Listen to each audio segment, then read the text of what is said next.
Hello everyone, welcome to Anubha study facts. आज हम अपनी जो सीरीज थी ना ईवीएस प्रैक्टिस क्वेश्चंस की, आज से हम वापस से इसको स्टार्ट कर रहे हैं, एक्चुअली रीस्टार्ट कर रहे हैं। इसमें ऑलमोस्ट 8 to 9 सेशंस अपलोडेड हैं। अगर अभी तक आपने उनको नहीं देखा है तो देख लीजिए।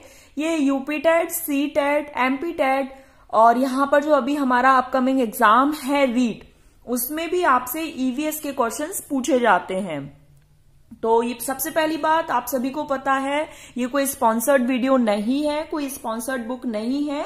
इसमें बस अलग अलग टेट के ईवीएस के क्वेश्चंस एक जगह हमको मिल जाते हैं, इस वजह से हम इस बुक से क्वेश्चंस को डिस्कस करते हैं। तो पहले के सेशंस इसलिए देख लीजिए क्योंकि प्रीवियस ईयर क्वेश्चंस हम लोग डिस्कस कर चुके हैं। ऑलमोस्ट 3 to 4 पेपर्स हम लोग डिस्कस कर चुके हैं। इस बुक में आपको 38 to 40 पेपर्स मिलेंगे, जो कि पूरी जवाबदारी है मेरी कि इस बुक के आपको सारे क्वेश्चंस करवाए जाएं। अब ये सेशन भी आपका लगातार लगभग आप ये समझ लीजिए ऑल्टरनेटिव डेज में तो मिल ही जाएगा। वैसे रेगुलर कोशिश रहेगी कि आपको सीडीपी प्रैक्टिस क्वेश्चन और ईवीएस के मिल जाएं। अगर ऐसा नहीं भी हो पाया तो आपको ऑल्टरनेटिव डेज में तो सेशंस देखने को मिल जाएंगे। तो चलिए फिर आज का सेशन हम शुरू करते हैं। फर्स्ट क्वेश्चन है, निम्नलिखित में से कौन सा कथन आकलन प्रक्रियाओं के बारे में सबसे कम उपयुक्त है? सबसे कम मतलब यहां पर अब हमें कोई नेगेटिव ऑप्शन देखना होगा। फर्स्ट ऑप्शन है, बच्चे को निजी विवरण और व्यक्तिगत पृष्ठपोषण फीडबैक देना वांछनीय अभ्यास है। तो ये वांछनीय अभ्यास नहीं है, तो ये यहाँ पर कम उपयुक्त है।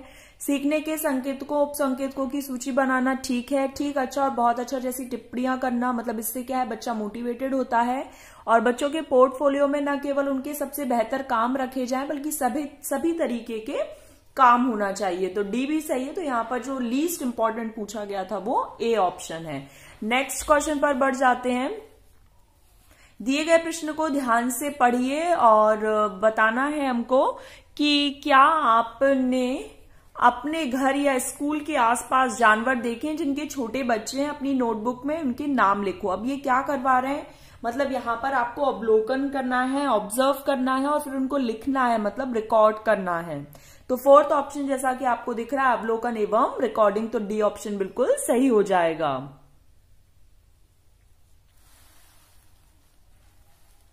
फिर है, पर्यावरण अध्ययन की अंतः विषय प्रकृति पर्यावरणीय मुद्दों को डैश डैश द्वारा संबोधित करती है। तो किसके द्वारा संबोधित करती है? पर्यावरण अध्ययन की जो अंतः विषय प्रकृति है वो किसके द्वारा? तो विज्ञान और सामाजिक विज्ञान की विषय वस्तु और पद्धति के प्रयोग से। पर्यावरण में क्या है, सभी समाहित है। आपने देखा होगा, मैं और भी पहले डिस्कस कर चुकी हूँ कि ईवीएस को ना होलिस्टिक वे में पढ़ाया जाता है, जिसमें क्या साइंस भी आता है, सोशल साइंस भी आता है और एनवायरमेंटल स्टडीज भी आती है। तो अब यहाँ पर तीनों ऑप्शन जहां पर दिख जाएंगे वो हमारा सही आंसर हो जाएगा। सामाजिक विज्ञान और पर्यावरण यहाँ पर केवल 2 है। फर्स्ट ऑप्शन में विज्ञान और सामाजिक विज्ञान था, थर्ड ऑप्शन में विज्ञान की विषय वस्तु है और डी ऑप्शन में है विज्ञान, सामाजिक विज्ञान और पर्यावरण।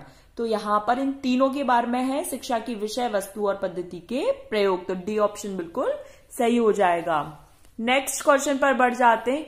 कक्षा 5 आ के शिक्षक एक सवाल देते हैं, पेड़ों के 5 लाभ लिखिए। जबकि कक्षा 5 का जो मतलब सेक्शंस होते हैं ना, ABC, तो 5th A के बच्चों को एक टीचर क्वेश्चन देते हैं कि पेड़ों के 5 लाभ लिखना है और B के शिक्षक निम्न सवाल देते हैं कि क्या होगा अगर धरती पर कोई पेड़ ना हो।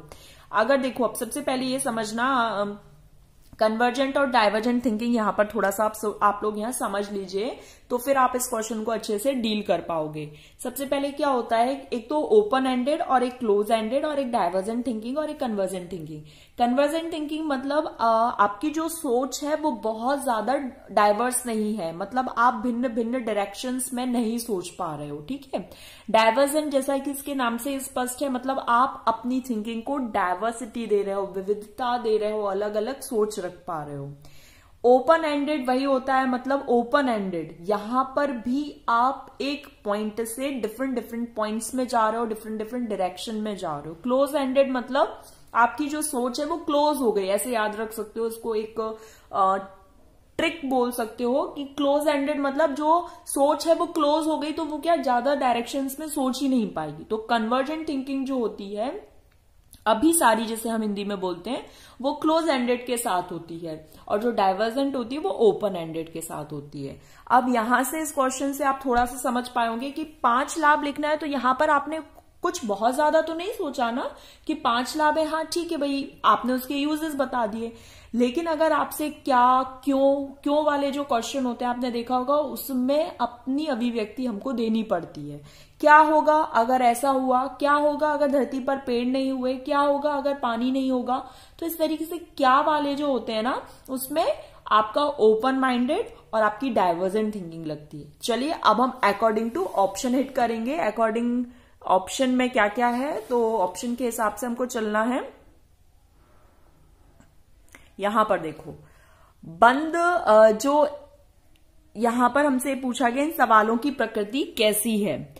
तो फर्स्ट जो है जिसके 5 लाभ है वो बंद अंत वाला है और अभिसारी है, और जो बी मतलब जो बी सेक्शन के टीचर ने मुक्त अंत वाला और अपसारी दिया है। अपसारी मतलब डाइवर्जेंट और अभिसारी मतलब कन्वर्जेंट। तो ए ऑप्शन बिल्कुल सही। देखो अब यहां पर किसी किसी बुक में अगर कोई मिस्टेक्स दी भी है तो वो इसीलिए यहां पर आपको क्वेश्चन सॉल्व करवाए जा रहे हैं कि आपको पता चल जाए। तो यहां पर अपसारी मतलब डिफरेंट डिफरेंट डायरेक्शंस में, मुक्त अंत वाले जो प्रश्न होते हैं वो। तो ए ऑप्शन बिल्कुल सही हो जाएगा।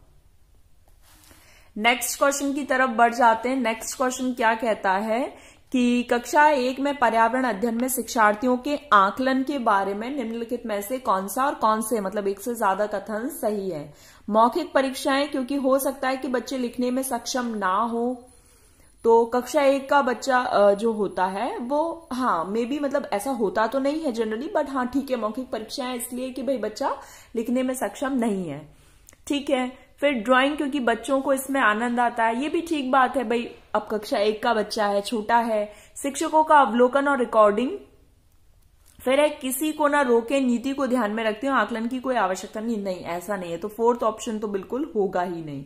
तो फर्स्ट, सेकंड, थर्ड भी कह सकते हैं, शिक्षकों का अवलोकन भी हो जाएगा और यहाँ पे वो रिकॉर्ड भी कर लेंगे। तो first, second and third A option बिल्कुल ठीक हो जाएगा। चलिए फिर नेक्स्ट क्वेश्चन पर बढ़ जाते हैं कि कक्षा 5 की शिक्षिका एक एल्यूमिनियम फॉइल लेती हैं और पानी में डाल देती हैं और दिखाती हैं कि वो ऊपर तैरता है।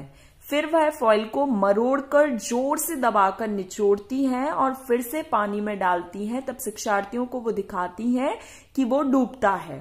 बाद में जो शिक्षार्थियों को ये सोचना और कारण देने के लिए वो बोलती हैं कि ऐसा क्यों हुआ। तो अब बच्चा क्या कर रहा है, ऑब्जर्व कर रहा है। ध्यान दो, पहले एल्यूमिनियम फॉइल थी, उसको पानी में डाला तो वो फ्लोट कर रही थी, तैर रही थी उस पर। अब उसको क्या मरोड़ दिया, उसको ऐसे क्रश कर दिया, ठीक है। अब उसको फिर से पानी में करा तो वो डूब रही है। तो इसका मतलब वो क्या है, बच्चों को अवलोकन ऑब्जर्वेशन स्किल सिखाने का काम कर रही है। चलिए फिर हम नेक्स्ट क्वेश्चन पर बढ़ जाते हैं। नेक्स्ट क्वेश्चन क्या कहता है, पर्यावरण अध्ययन के शिक्षा शास्त्र के संदर्भ में सिवाय के मतलब अब हमें यहाँ एक्सेप्ट वाला ऑप्शन देखना है, निम्नलिखित सभी वांछनीय अभ्यास हैं। तो देखते हैं। आलोचनात्मक चिंतन और समस्या समाधान के लिए क्षमता संवर्धन, ठीक है। बच्चे की अस्मिता व्यक्तित्व का पोषण करना, ठीक है। वास्तविक अवलोकन के स्थान पर पाठ्य पुस्तक के ज्ञान की श्रेष्ठता को स्वीकार करना, तो ऐसा नहीं है, बल्कि रियल लाइफ सिचुएशन से बच्चा जितना अच्छे से समझ सकता है पाठ्य पुस्तक के ज्ञान से उतना नहीं समझ पाएगा। सी ऑप्शन थोड़ा हमको यहाँ पर भाई समझ आ रहा है कि गलत है। पाठ्य पुस्तकों और संदर्भों की बहुलता को बढ़ावा देना, बिल्कुल ठीक बात है, लेकिन ये उन्होंने बोल दिया कि वास्तविक अवलोकन के स्थान पर, तो यहां पर ये बात गलत हो गई। तो सी ऑप्शन हमारा बिल्कुल सही आंसर हो जाएगा। नेक्स्ट क्वेश्चन हमसे क्या कहता है, महेश कक्षा 4 के शिक्षक हैं, वे वृक्ष संरक्षण की अवधारणा पर शिक्षार्थियों को संवेदनशील बनाने के लिए योजना बनाते हैं। निम्नलिखित में से कौन सी गतिविधि इस उद्देश्य के लिए सर्वाधिक उपयुक्त है। अब वो संवेदनशील बनाना चाह रहे हैं, तो क्या केवल वाद विवाद अगर आप प्रतियोगिता आयोजित करवा दोगे तो उससे सब कुछ हो जाएगा क्या। या फिर प्रतियोगिता, पोस्टर प्रतियोगिता में बच्चे को हिस्सा लेने के लिए बोल दो, या समूह चर्चा में शिक्षार्थियों को समूह बनाने के लिए कह दो, तो इन सबसे उतना ज्यादा इफेक्ट नहीं पड़ेगा। लेकिन अगर एक पौधे को अपनाने और उसका पोषण करने के लिए प्रत्येक शिक्षार्थी को कहा जाए तो वो वृक्ष संरक्षण के बारे में अच्छे से सीख पाएंगे, क्योंकि वो उस चीज को इंटरनलाइज कर रहे हैं, आत्मसात कर रहे हैं। ठीक है, तो यहां पर भी ऑप्शन बिल्कुल सही हो जाएगा। नेक्स्ट क्वेश्चन की तरफ बढ़ जाते हैं। नेक्स्ट क्वेश्चन क्या कहता है कि पर्यावरण अध्ययन में बच्चे शिल्प कला और चित्रकला को समूह में सीखना विशेष रूप से पसंद करते हैं। अब क्यों करते हैं? ये सहपाठी अधिगम को बढ़ावा देता है। ठीक बात है कि भाई अगर आप साथ में काम कर रहे हो तो अकॉर्डिंग टू अगर हम वाइगोत्स्की की थ्योरी देखें तो साथ में कौन होते हैं? पीयर्स होते हैं, तो पीयर लर्निंग हो रही है। सामाजिक अधिगम को बेहतर बनाता है, क्योंकि आप जब एक टीम में काम करते हो, एक साथ एक ग्रुप में काम करते हो, तो सामंजस्य भी बिठाना होता है। कभी कोई बात कुछ बोलेगा, कभी आपको अपनी बात रखनी होगी, तो आप एक सामाजिक अधिगम से बेहतर सीखते हैं। ठीक है, बच्चों की सृजनात्मकता की प्रशंसा की जाती है तो वे खुश होते हैं और उसके प्रति प्रेरित भी होते हैं। बिल्कुल ठीक बात है। देखो, जो प्रशंसा है ना, वो एक ह्यूमन नेचर है कि अगर आप किसी को एनकरेज करते हो, उसको एडमायर करते हो, तो वो मोटिवेट होता है और वो खुश होता है प्लस मोटिवेट भी होता है। तो यहां पर तीनों ऑप्शन ठीक है। कक्षा में केवल अनुशासन बनाए रखने के लिए तो ऐसा नहीं हो रहा है ना, तो फर्स्ट, सेकंड, थर्ड ऑप्शन बिल्कुल सही हो जाएगा। चलिए नेक्स्ट क्वेश्चन पर बढ़ जाते हैं। नेक्स्ट क्वेश्चन क्या है कि प्रयोग करना आकलन का एक संकेतक है। ठीक बात है, आप कुछ ऑब्जर्व कर रहे हो, ऑब्जर्व करने के लिए आपको कुछ ना कुछ एक्सपेरिमेंट तो करना पड़ेगा। निम्नलिखित में से कौन सा एक प्रयोग करने संबंधी संकेतक का आकलन करने का सबसे उपयुक्त तरीका है?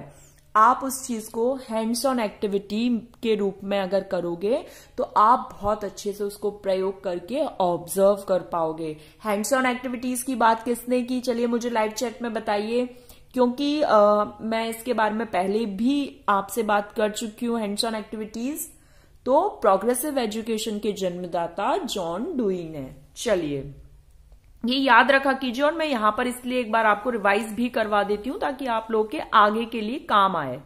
चलिए नेक्स्ट क्वेश्चन पर बढ़ जाते हैं। प्राथमिक कक्षाओं में शिक्षार्थियों के पास अनेक प्रकरणों में अनेक वैकल्पिक अवधारणाएं होती है। वैकल्पिक अवधारणाओं के बारे में मैंने बताया था। आप में से कोई लाइव चैट में अगर बताना चाहता है वैकल्पिक अवधारणाएं क्या होती हैं तो बताइए। और लाइव चैट में ना आप एक्टिवली पार्टिसिपेट किया कीजिए, क्योंकि बहुत अच्छा रहेगा अगर आप लोग एक्टिवली पार्टिसिपेट करेंगे। तो उसमें ऐसा रहता है कि आप लोग एक तो सेशन बहुत अच्छे से देख रहे हैं, ध्यान से सुन रहे हैं, और अपने आप को एक्टिव रखकर आप आगे के लिए भी बहुत अच्छे तैयार हो रहे हैं। ठीक है, तो जैसे सजीव, निर्जीव, जल चक्र, पौधे आदि इन वैकल्पिक अवधारणाओं के स्रोत हो सकते हैं। परिवार एवं समुदाय, फिर बात आती है पाठ्यपुस्तक एवं अन्य, शिक्षक और कहानियां एवं कविताएं। तो प्राथमिक कक्षाओं में शिक्षार्थियों के पास अनेक प्रकरणों में अनेक वैकल्पिक अवधारणाएं होती हैं, जैसे सजीव, निर्जीव, जल चक्र, पौधे। तो वैकल्पिक अवधारणाओं के स्रोत यहाँ पर सभी हो सकते हैं। कहानी, कविताएं भी हो सकती हैं, शिक्षक भी हो सकते हैं, पाठ्यपुस्तक, अन्य पुस्तकें भी हो सकती हैं। तो बी ऑप्शन बिल्कुल सही हो जाएगा। चलिए नेक्स्ट क्वेश्चन पर बढ़ जाते हैं। कांच के जार तथा बोतलों को उनमें अचार भरने से पूर्व सूर्य की धूप में अच्छी तरीके से सुखाया जाता है, ताकि जो सूक्ष्म बैक्टीरिया वगैरह अगर रह गए हैं तो वो नष्ट हो जाएं। ठीक है, एक तो ये हो जाता है। उसके लिए आप क्या मिलाते हो अचार में ताकि वो जल्दी से खराब ना हो, आप बताएं। और नमी को पूर्णता हटाने के लिए भी ये सब काम किया जाता है। तो यहाँ पर चूंकि नमी वाला ऑप्शन है तो हम ऑप्शन सी की तरफ जाएंगे। याद रखिएगा, सिरका मिलाया जाता है। चलिए नेक्स्ट क्वेश्चन है कि रेणु की दादी उसे एक सूखा कुआं दिखाते हुए बताती हैं। अगर आपने कुआं वाली जो उसमें एक चैप्टर है एनसीईआरटी में कुआं वाला, अगर नहीं देखा है तो देख लीजिए। एनसीईआरटी की जो समरी वाली वीडियोस हैं, 4 वीडियोस हैं, आप लोग आराम से 1-2 घंटे में उसे कंप्लीट कर लेंगे, तो वो जरूर देख लीजिएगा। तो उससे क्या है, क्वेश्चंस जब आप सॉल्व करेंगे तो उसमें आपको बहुत ज्यादा हेल्प मिलेगी। ठीक है, तो 15-20 वर्ष पहले कुएं में पानी था, लेकिन अब ये पानी पूर्णतः सूख गया है। कुएं में पानी सूखने का क्या कारण है, ये बिल्कुल मैंने एज इट इज आपको 1 लाइन ऑफ फैक्ट्स में डिस्कस किया हुआ है एनसीईआरटी वाली वीडियोस में। पेड़, कुएं एवं उनके आसपास के स्थान की मिट्टी को सीमेंट से ढक दिया, बिल्कुल सही, फर्स्ट ऑप्शन ठीक है। आसपास के इलाके में बहुत सारी बोरिंग पंप लग गए हैं, ठीक है।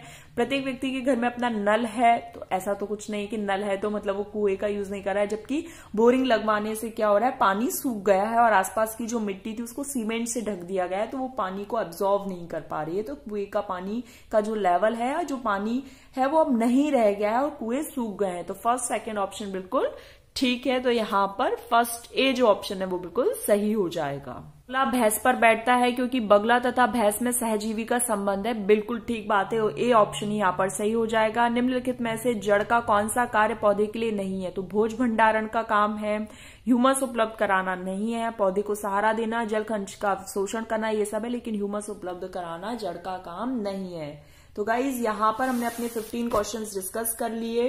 वीडियो बहुत ज्यादा लेंथी ना हो इसलिए हम इसको 2 पार्ट्स में रखने वाले हैं।